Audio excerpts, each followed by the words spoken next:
तो एक छोटा सा सत्संग भाई और बहनों हमें यही इंडिकेट कर रहा है जो गुरुदेव भगवान ने अपने मुख कमल से बोला है।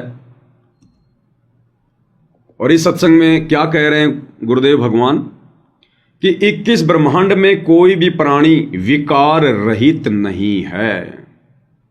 21 ब्रह्मांड यानी एक काल का क्षेत्र, इसमें कोई भी प्राणी यानी जीव, और जीव 21 ब्रह्मांड में सब हैं।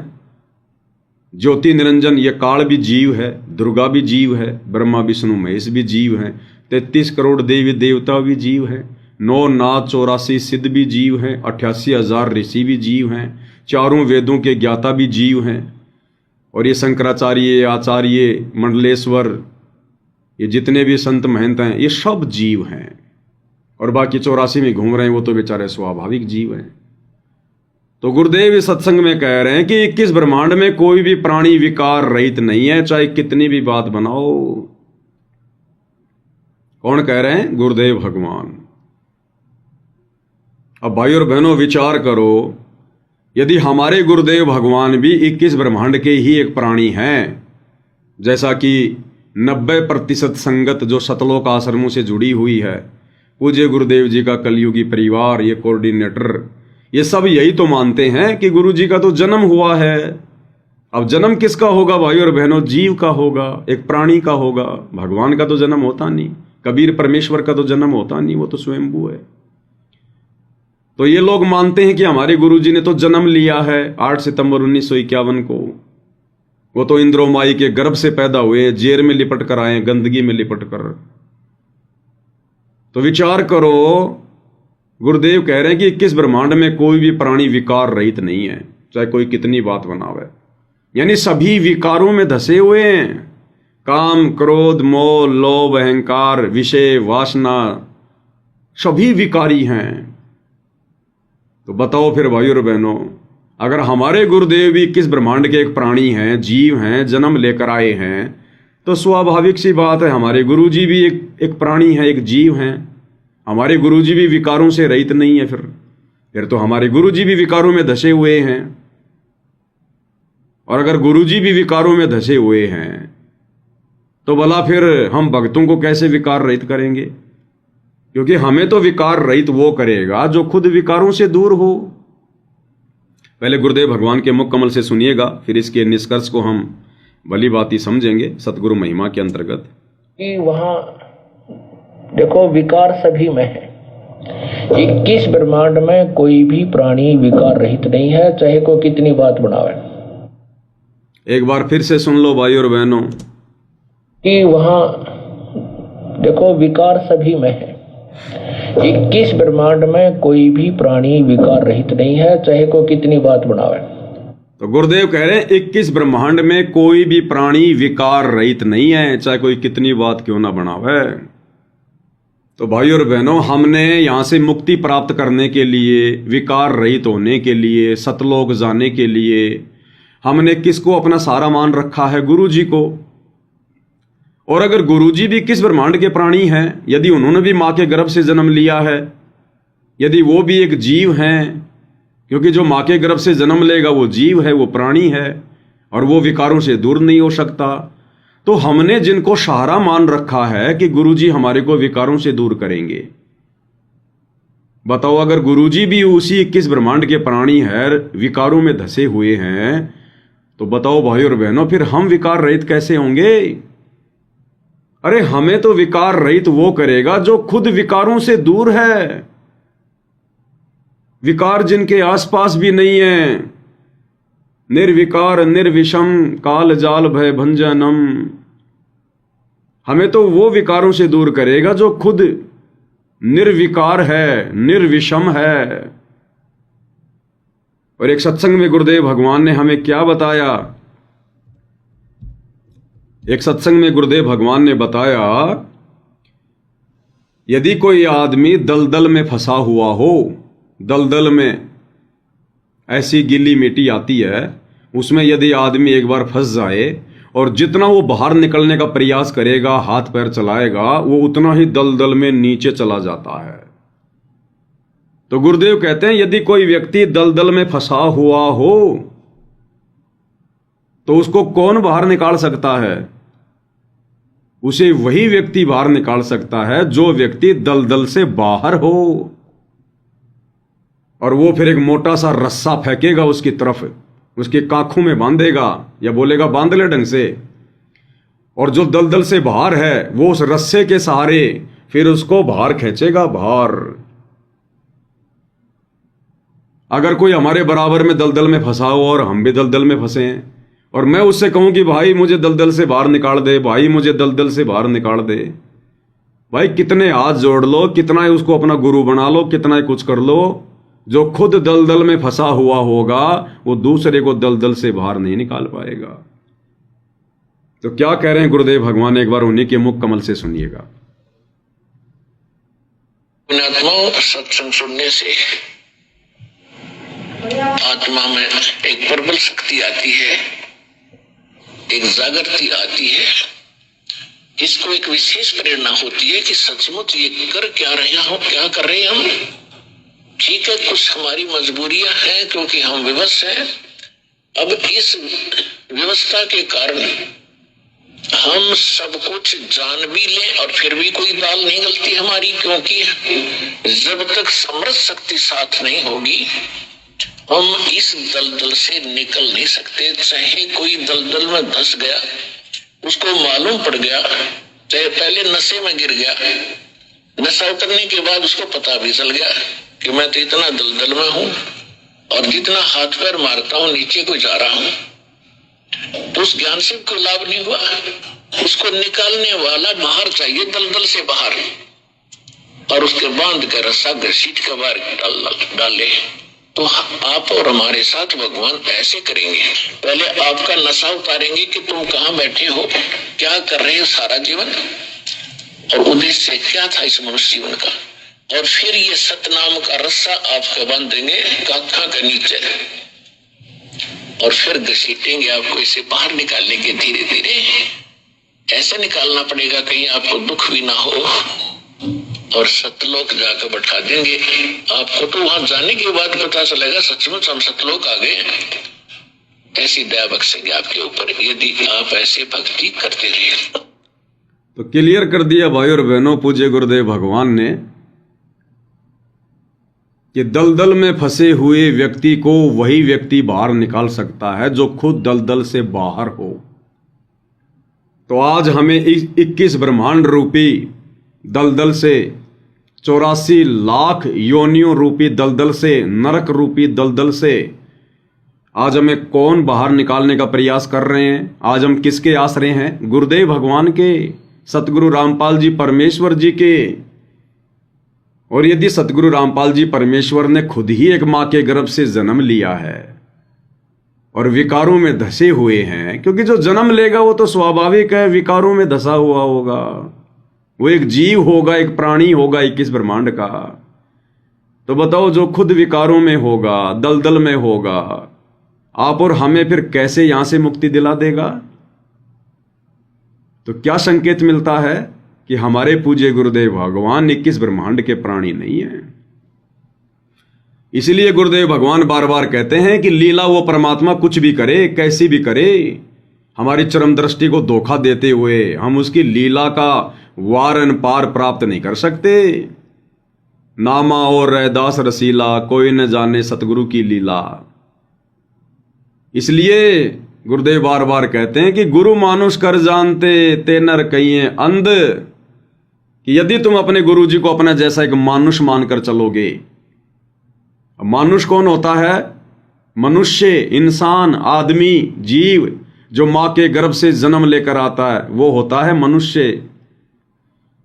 तो आदरणीय गरीबदास जी कहते हैं कि जो व्यक्ति अपने गुरु को मानुष मानेगा, मनुष्य मानेगा, इस कबीर पंथ में, यथार्थ 13वें कबीर पंथ में कहते हैं वो नर कहिए अंध, वो सबसे बड़ा अंधा भगत होगा, मूर्ख भगत होगा वो, जो 13वें पंथ से जुड़कर भी अपने गुरु को मनुष्य मानेगा, अपने जैसा एक साधारण व्यक्ति मानेगा, इंसान मानेगा, मां के गर्भ से जन्म लेकर आया हुआ मानेगा। गुरु मानुष कर जानते ते नर कहिए अंध, और ओवें दुखी संसार में आगे काल के फंद। कहते हैं फिर वो पार तो हो ही नहीं पाएगा गुरु को मानुष मानने वाला, और आगे चलकर फिर 84 लाख योनियों में जाएगा, तरह तरह के शरीर धारण करेगा और कष्ट उठाएगा, फिर कष्ट पे कष्ट। फिर एक उदाहरण और दिया गुरुदेव भगवान ने द्रौपदी का, और कितने प्यार से हमें समझाया गुरुदेव भगवान ने द्रौपदी का उदाहरण देकर कि बंधे से बंधा मिले और छूटे कौन उपाय, और कर बंदगी निर्बंध की वो पल में लेत छुड़ाए। जब द्रौपदी का चीर हरण हो रहा था, दुशासन उनका चीर हरण कर रहा था दुर्योधन के कहने पर, उससे पहले द्रौपदी ने काफी विनती की, काफी प्रार्थना की। उस सभा में जितने भी बड़े बड़े नामचीन महापुरुष बैठे थे, भीष्म पितामह, गंगा पुत्र, द्रोणाचार्य, कर्ण, धृतराष्ट्र, अन्य गणमान्य योद्धा, और उसके पांचों पति पांडव जो जुए में अपने आप को हार चुके थे, दुर्योधन के दास बन चुके थे। द्रौपदी ने जब सबसे विनती की, प्रार्थना की, और अंत में देखा कि उसके पांचों पति पांडव, जिनके ऊपर वो फूली नहीं समा रही थी, धरती तोल रही थी, इनसे बड़ा बलशाली तो कोई संसार में नहीं है, और इनके रहते सहते कोई मेरी तरफ उंगली भी कैसे कर देगा। अंत में द्रौपदी ने देखा ये तो सारे बंध चुके हैं भाई, अब ये मेरी इज्जत रक्षा नहीं कर सकते, ये तो नामर्द बन के बैठ गए, नामर्द हाथों में चूड़ियां पहन के, ये तो मेरे से भी गए गुजरे हो गए, मेरे से भी गए गुजरे। क्योंकि द्रौपदी भले ही अपनी इज्जत रक्षा के लिए हाथ पैर मार लेती, लेकिन वो पांचों पति पांडव वो तो बंध चुके थे, वचन में जुए में हार चुके थे, वो तो हाथ पैर भी नहीं चला सकते थे। तब उसने निर्बंध परमात्मा से प्रार्थना की, अबंध परमात्मा से प्रार्थना की, आत्मा से पुकार करी। भले उसने गुरु किसी को भी बना रखा था, भले वो किसी को भी इष्ट मान के पूजती थी, लेकिन जब ये आत्मा विशेष आपत्ति में जब ये पुकारती है आत्मा से, तो इसकी पुकार परमात्मा सुनता है। परमात्मा, ये भैरव भूत बेताल देवी देवता जिनकी हम भक्ति करते हैं परमात्मा मान के, ये नहीं सुनते। ये तो आप और हमारे जैसे प्राणी हैं, जीव हैं, विकारों में धसे हुए हैं। ये निर्बंध नहीं है, अबंध नहीं है। अबंध केवल एकमात्र सतगुरु रामपाल जी परमेश्वर है, आदि अनादि काल से। यही कबीर भगवान है, सत्य पुरुष है। और हम रोज इनकी महिमा करते हैं नित्य नियम में। वाणी नंबर 15, गरीब ऐसा सतगुरु हम मिल्या, बेपरवाह अबंध, परम हंस पूर्ण पुरुष, रोम रोम रविचंद। हम रोज अपने गुरुदेव के आगे विनती करते हैं, गरीब ऐसा सतगुरु हम मिल्या, बेपरवाह अबंध, बेपरवाह जिसको कोई परवाह नहीं किसी प्रकार की, जो कोई टेंशन नहीं लेता, और अबंध, अबंध यानी सीमा रहित, जिसको कोई बांध नहीं सकता। ऐसे समर्थ हैं गुरुदेव भगवान, जिन्हें दुनिया पहचान नहीं पा रही। तो जब द्रौपदी ने देखा कि यहां तो सारे बंधे हुए हैं, अब तो तेरी पुकार वो निर्बंध परमात्मा ही सुन सकता, अगर सुने तो। फिर उसने आत्मा से पुकार करी, और जब ये आत्मा पुकार करती है विशेष परिस्थिति में हृदय से, तब वो परमात्मा उसकी पुकार सुनता है। और यदि उस आत्मा के कुछ पिछले संस्कार अच्छे होंगे, भक्ति कमाई शेष होगी, तो ही परमात्मा कोई न कोई बहाना बनाकर, कोई न कोई कारण बनाकर, किसी को भी माध्यम बनाकर, निमित्त बनाकर उस आत्मा की रक्षा करता है, उसको सहयोग देता है। और यदि उसके पूर्व जन्म के संस्कार नहीं हैं अच्छे, दान पुण्य नहीं है, भक्ति कमाई नहीं है, तो भाई 5-5 साल की लड़कियों के बलात्कार होते हैं, वो भी चिल्लाती है, रोती है, लेकिन कोई पुकार नहीं सुनी जाती। इसलिए द्रौपदी ने देखा कि यहां तो सारे बंधे हुए हैं। फिर पुकार करी उस निर्बंध परमात्मा से। फिर उस परमेश्वर ने श्री कृष्ण जी के माध्यम से अपनी शक्ति भेजी, क्योंकि पांचों पांडव और द्रौपदी ने श्री कृष्ण जी को अपना गुरु बना रखा था। तो ये परमात्मा गुरु के माध्यम से फिर अपनी शक्ति बेचता है, उसकी रक्षा करता है, तब द्रौपदी की रक्षा हुई। तो बताओ भाई और बहनों, जिस प्रकार से हमारे गुरु भाई बहन सतलोक आश्रम वाले, गुरु जी के परिवार वाले जब 8 सितंबर को उन्हें जन्म लिया हुआ मान रहे हैं, एक जीव मान रहे हैं, एक प्राणी मान रहे हैं, तो हमने तो यहां से काल की बंध से छुटकारा प्राप्त करना है। और जो खुद ही जन्म लेकर आए हैं, भला फिर वो निर्बंध कैसे कर सकते हैं हमारे को? हमें काल के बंधनों से कैसे छुड़वा सकते हैं? हमें तो बंदी छोड़ छुड़वाएगा, बंधनों से छुड़वाने वाला भगवान। बंदी छोड़, बंदी छोड़ उसको कहते हैं जो खुद किसी भी बंधन में ना हो और काल के बंधनों से,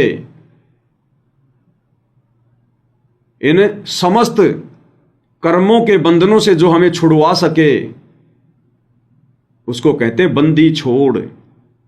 और वो एकमात्र सत्य पुरुष कबीर देव हैं, जो वर्तमान में सतगुरु रामपाल जी के रूप में हैं।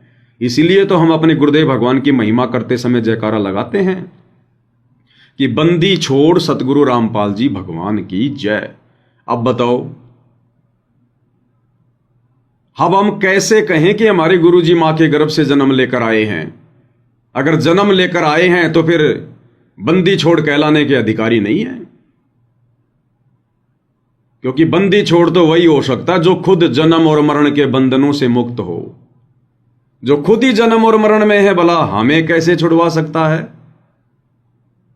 इसलिए द्रौपदी ने उस बंदी छोड़ से पुकार करी। भले ही वो जानती नहीं थी कि बंदी छोड़ कौन है, लेकिन आत्मा से पुकारा। तो ये परमात्मा तो आत्मा का साथी है।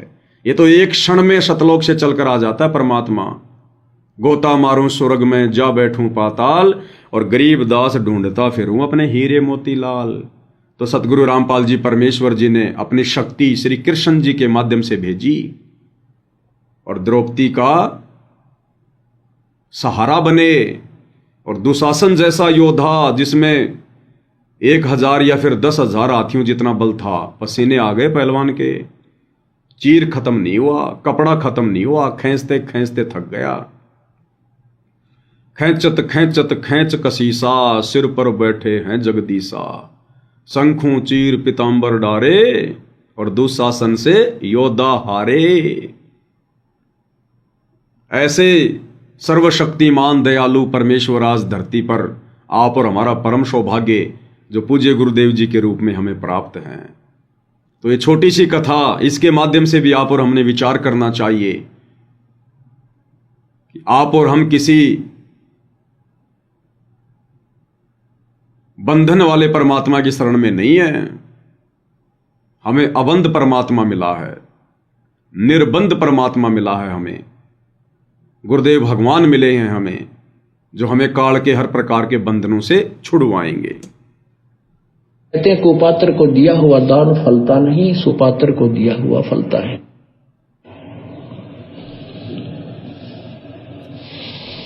तो वो फिर क्या होता है, जब लड़की का ब्याह, द्रौपदी का विवाह हो गया और फिर जुए में वो 5 पांडव द्रौपदी को भी हार जाते हैं। उस समय दुशासन और दुर्योधन दोनों ही कुपित होकर के द्रौपदी को भरी सभा में नंगा करने की चेष्टा करते हैं। और वहां पर भीष्म पितामह, द्रोणाचार्य, कर्ण जैसे विद्वान भी बैठे, विदुर जी भी बैठे, 5 पांडव भी बैठे, और दुर्योधन की तो सैकड़ों की सेना बैठी थी। अब द्रौपदी को पकड़कर जब लाने लगे महल से, तो बांदी ने कहा कि द्रौपदी, आपको जुए में हार चुके हैं पांडव, और आज दुर्योधन तुझे नंगा करेगा सभा में। और वहां भीष्म पितामह, द्रोणाचार्य, कर्ण जी और सब बैठे, तेरी बेइज्जती करेंगे। द्रौपदी ने कहा कि बावली, ऐसे कभी हो सकता है जहां भीष्म पितामह जैसे महापुरुष बैठे? ऐसा आज तक कहीं हुआ है? ऐसा सभा में ऐसा हुआ हो? है क्यों झूठ बोलती है? चुप रहे। इतने में दुशासन चला गया और उसके केस पकड़ के, बाढ़ जो खुले छोड़ रखे थे, वो पकड़ के केस और बाहर घसीट के ले आया। सभा में देखा कि 5 पांडव बैठे हैं और द्रौपदी ने उनकी तरफ याचना करनी चाहिए रक्षा के लिए, लेकिन 5 ने नीची गर्दन कर ली, क्योंकि वो हार चुके थे, बंध चुके थे जुबान से, मर्यादा से। फिर उसने भीष्म पितामह द्रोणाचार्य और कर्ण से पुकार की कि मेरी रक्षा करो। उन तीनों ने भी कुछ भी जवाब नहीं दिया। विदुर खड़ा हुआ। विदुर ने कहा, अरे नालायकों, क्या कर रहे हो तुम? अपनी इज्जत आप ही उतार रहे हो।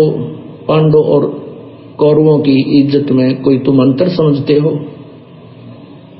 कहते हैं दुशासन ने अपने चाचा विदुर को थप्पड़ मारा और वो वहां से निकल गया। पुण्यात्माओं, ये कुछ इन कहानियों कथाओं से हमें बहुत कुछ शिक्षा ग्रहण करनी होती है और उसके बाद फिर उन पर हमने अमल करना है। ये बातें कहन सुन की नहीं, ये कर पाड़ने की। गुरुदेव भगवान कह रहे हैं, पुण्यात्माओं, इन कथाओं से हमने बहुत सारी शिक्षाएं मिलती हैं और खाली सुनने से बात नहीं बनेगी। इन कथाओं पर हमने अमल करना होता है।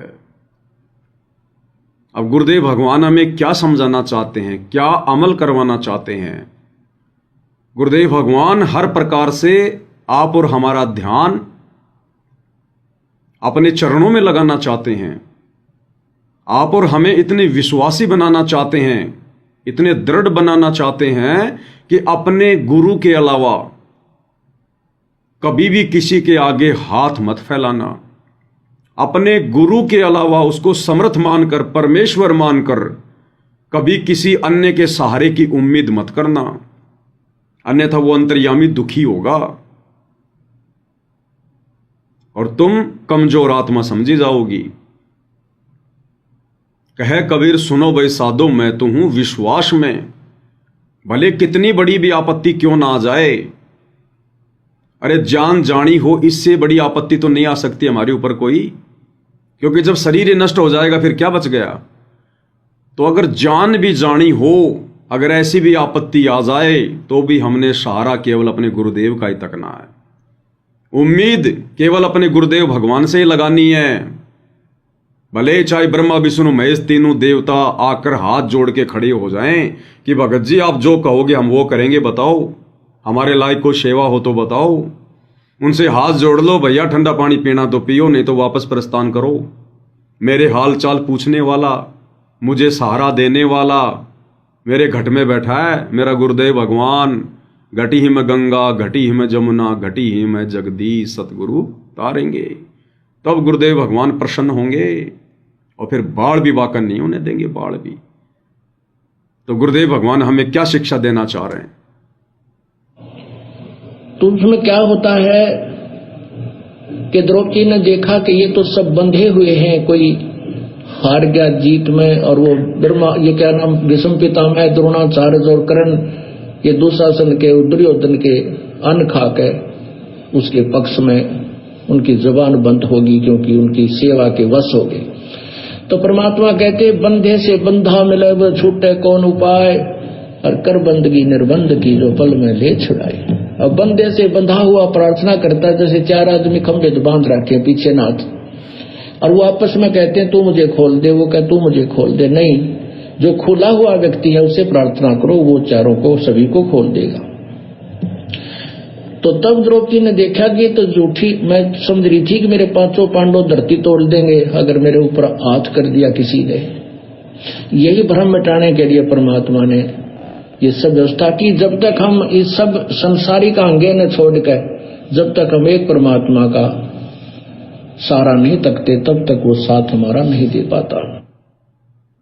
तो भाई और बहनों, द्रौपदी के द्वारा ये समझना, इस भूल में जीना कि मेरे पांचों पति धरती तोल देंगे अगर किसी ने उंगली भी कर दी, तो वो तो बेचारी सच में ठीक सोच रही थी, क्योंकि उनमें इतनी पावर थी।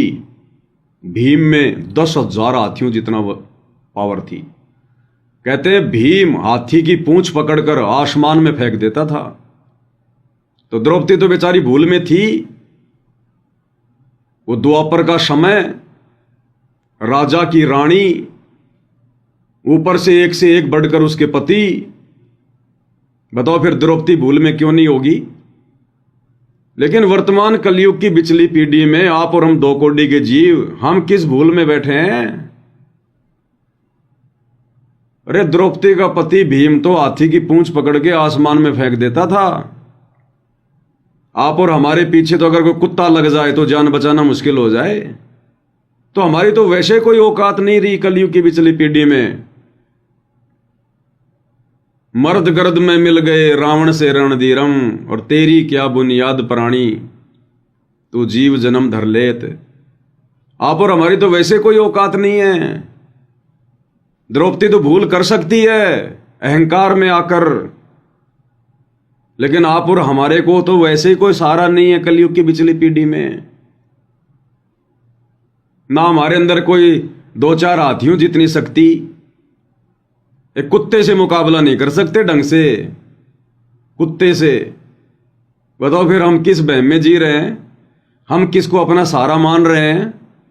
रिश्तेदारियां सबकी सब स्वार्थ की। गुरुदेव कहते हैं आप एक बार किसी प्यारे से प्यारे रिश्तेदार से जिसके ऊपर आपको बहुत ज्यादा विश्वास हो, आप 20,000 रुपये उधार ले लो और उसको समय पे मत दो, और दोबारा 5,000 रुपये मांगने जाओ अगर तुम्हें चाय की भी पूछ ले तो तुम्हें अपने दरवाजे पर देखकर भी प्रसन्न नहीं होगा। फिर आप और हम भाई और बहनों किस बहम में जी रहे हैं। तो ये हमारा जो बुखार है अज्ञानता वाला, ये गुरुदेव भगवान सत्संगों के माध्यम से उतारना चाहते हैं कि तुम तो वैसे ही फ्यूज हो चुके हो, फ्यूज। तुम तो अपने गुरु का सहारा तको, दाएं बाएं ऊपर नीचे चहुं दिशाओं में अपने गुरुदेव को ही अपना सहारा मानो। इसलिए भाई और बहनों, गुरुदेव भगवान ने जो बातें हमें बताई हैं, हमने उन बातों पर विचार करना पड़ेगा। हमारे गुरुदेव को सामान्य प्राणी नहीं है, कोई सामान्य इंसान, सामान्य व्यक्ति, संत नहीं है। ये जन्म मरण से दूर, काल के बंधनों से दूर, विकारों से दूर, निर्विकार अबंध बेपरवाह परमात्मा है। और एक सत्संग में गुरुदेव ने और हमें कितने अच्छे से समझाया। इस सत्संग में विशेष संदेश में, जो कि हिसार जेल से पूज्य गुरुदेव ने दया करके संदेश भेजे हैं, तो ये विशेष संदेश नंबर 59, इसमें गुरुदेव ने क्या संकेत किया। इसमें गुरुदेव कह रहे हैं कि जो भगवान खुद ही जन्म और मरण में है, जो खुद ही जन्मते और मरते हैं, भला वे हमारा जन्म मरण कैसे समाप्त कर देंगे। अरे जो खुद ही जन्मते और मरते हैं, हम राम और श्री कृष्ण जी का आसरा तक के बैठे थे, देवी देवताओं का आसरा तक के बैठे थे, ब्रह्मा विष्णु महेश को सुप्रीम गॉड मानकर भक्ति कर रहे थे। और अब हमें इन्हीं के इतिहासों से गुरुदेव भगवान ने बताया, दिखाया कि ये तो खुद ही जन्म और मरण में है। तो जो भगवान खुद ही जन्मते और मरते हैं, जन्म और मरण में हैं, वो भला हमारा जन्म मरण कैसे समाप्त कर देंगे। तो एक बार पूज्य गुरुदेव भगवान के मुख कमल से सुनिए, फिर हमें वो छोटा सा 20 सेकंड का सत्संग बहुत अच्छे से समझ में आएगा कि किस प्रकार से गुरुदेव भगवान अपने आप को छुपाते हुए कह रहे हैं कि पुण्यात्माओं, 21 ब्रह्मांड में कोई भी प्राणी विकार रहित नहीं है, चाहे कोई कितनी बात बनावे।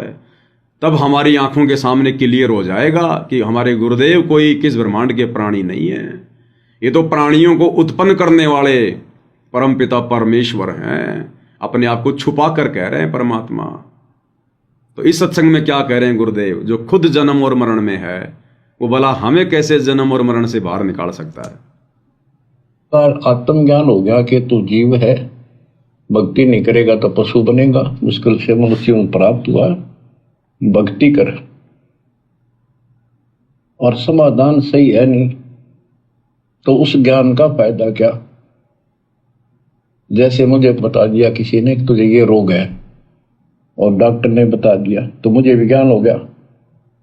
जिसने मुझे बताया तुझे ये रोग है, दवाई उसके पास भी नहीं, तो वो ज्ञान होया ना होया बराबर है। ज्ञान हो कि रोग है, समाधान हो ये इसकी औषधि है, बात खत्म।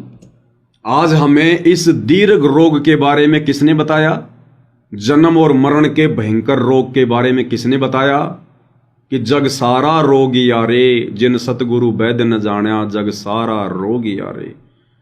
अरे गुरुदेव भगवान ने बताया ना कि बच्चों तुम जन्म और मरण के रोग में पड़े हो, जन्मते हो, मरते हो, गधे कुत्ते बनते हो, नरक में जाते हो। तो जानकारी हमें किसने दी, गुरुदेव भगवान ने, सतगुरु रामपाल जी ने दी, शास्त्रों से दिखा दिखा के दी।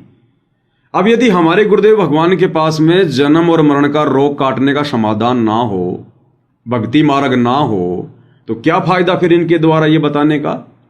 क्योंकि गुरुदेव कह रहे हैं कि अगर कोई बता दे कि भाई आपको कैंसर है, आपको ये रोग है, और समाधान उसके पास है नहीं, तो बताने का भी क्या फायदा।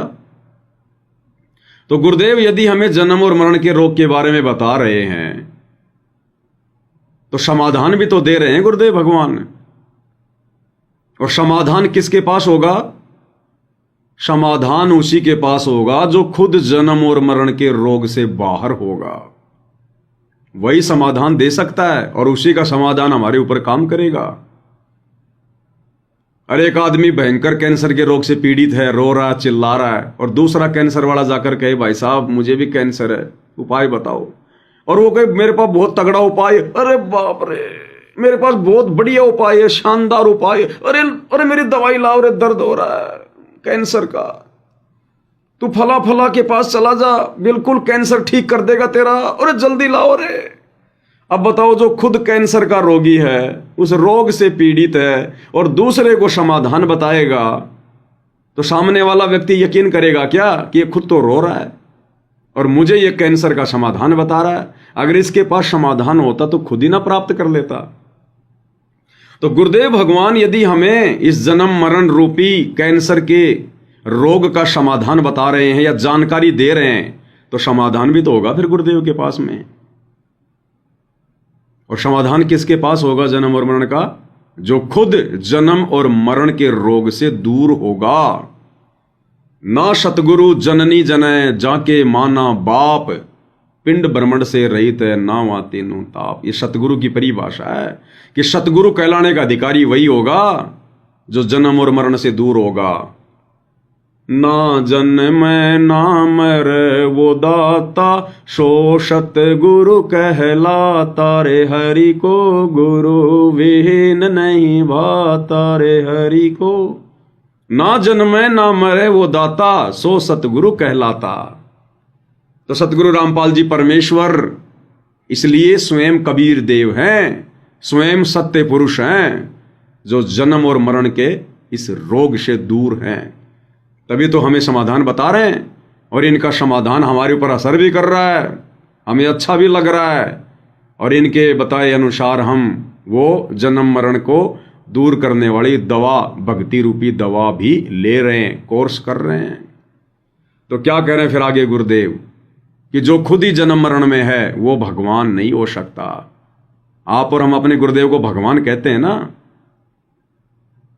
अरे भाई सभी कहते हैं, पूरी संगत वाले। ये ना सोचो कि ये सत्सेवक की जयकारा लगाने लगे हैं कि मेरे गुरुदेव भगवान, बंदी छोड़ सतगुरु रामपाल जी भगवान की जय।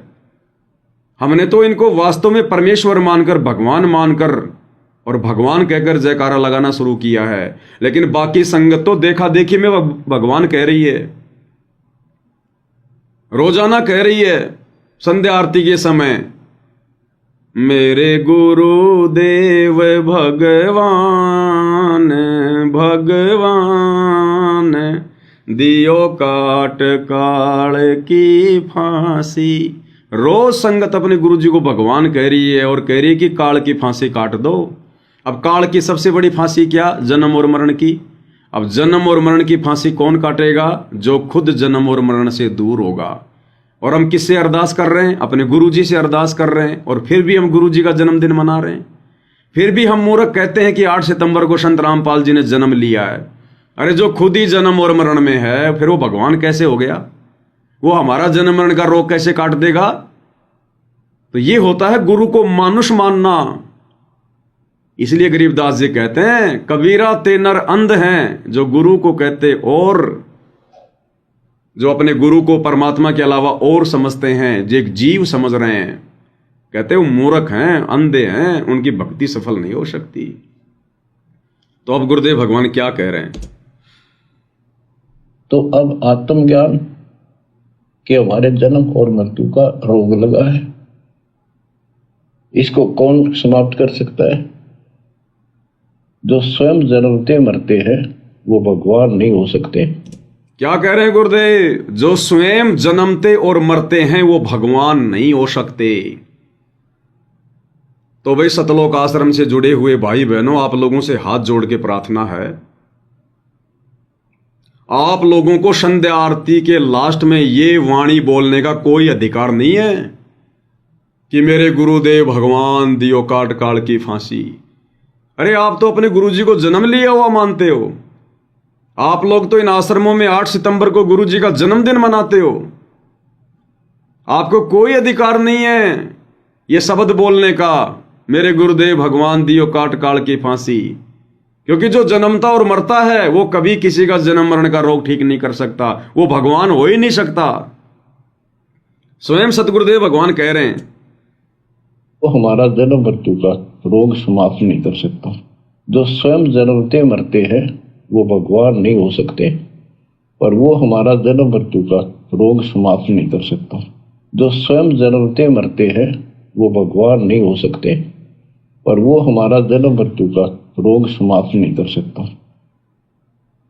अब पता चला परमात्म ज्ञान का, वो परमात्मा सतपुरुष परम अक्षर ब्रह्म है।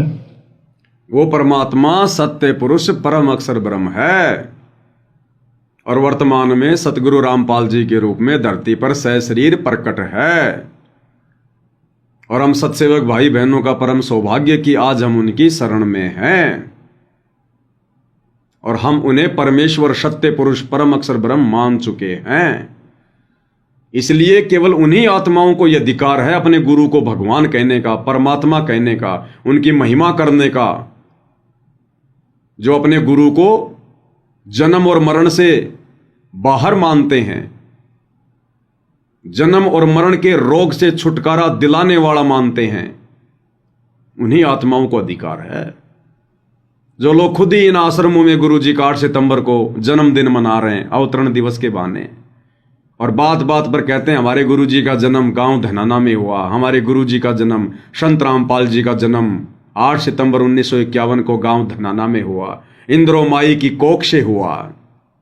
अरे वो इंद्रोमाई इतनी कितनी बड़ी हो गई जो भगवान को अपने कोख में संभालेगी, जिस भगवान के आधे बाल के बराबर भी पूरी सृष्टि नहीं है, और वो इंद्रोमाई उस भगवान को अपने गर्भ में संभालेगी। फिर तो इंद्रोमाई भगवान से बड़ी हो गई, गुरु से बड़ी हो गई। तो भाई और बहनों, इस परमेश्वर को समझो, इनकी लीलाओं को समझो, इस ज्ञान को आधार बनाओ, तब इंसान जैसे दिखाई देने वाले सतगुरु रामपाल जी में परमेश्वर के दर्शन होंगे। और साध संगति से जुड़े बिना तो भाई कभी भी दर्शन नहीं हो सकते। कभी भी हम कभी भी हृदय से उनको परमात्मा मान ही नहीं सकते, जन्म मरण से दूर मान ही नहीं सकते, जब तक साध संगति से जुड़कर आप और हम भगत भाई बहन गुरुदेव के सत्संग सुनना शुरू नहीं करेंगे। बाकी आप कितने सत्संग सुन लो, नहीं समझ पाओगे, नहीं पहचान पाओगे इस परमेश्वर को। हमारी बुद्धि खुलेगी नहीं, हमारा ज्ञान योग खुलेगा ही नहीं। और जब तक सतगुरु ज्ञान योग नहीं खुलेगा ये बात समझ में आएगी नहीं। गरीब ऐसा सतगुरु हम मिला, ज्ञान योग दिया खोल। तो हम सत्सेवकों का ज्ञान योग खोला है गुरुदेव भगवान ने। वे स्वयं अपनी पहचान करवाते हैं। इनको पहचानने में कोई भी समर्थ नहीं है, कोई पहचान ही नहीं सकता किसी भी तरीके से। तो ये पहचान होगी साध संगति से जुड़कर। फिर जब हम गुरुदेव के सत्संग सुनेंगे फिर हमें ये भेद समझ में आएंगे, ये संकेत समझ में आएंगे। तो बताओ हम कैसे अपने गुरुदेव को सामान्य व्यक्ति मान सकते हैं, समझ सकते हैं? फिर हम क्या उम्मीद करें कि संत रामपाल जी हमारे को सतलोक पहुंचा देंगे, जन्म मरण के रोग से बाहर निकाल देंगे, अगर वे खुद ही मां के गर्भ से जन्म लेकर आए हैं तो आप भाई बहनों के अनुसार।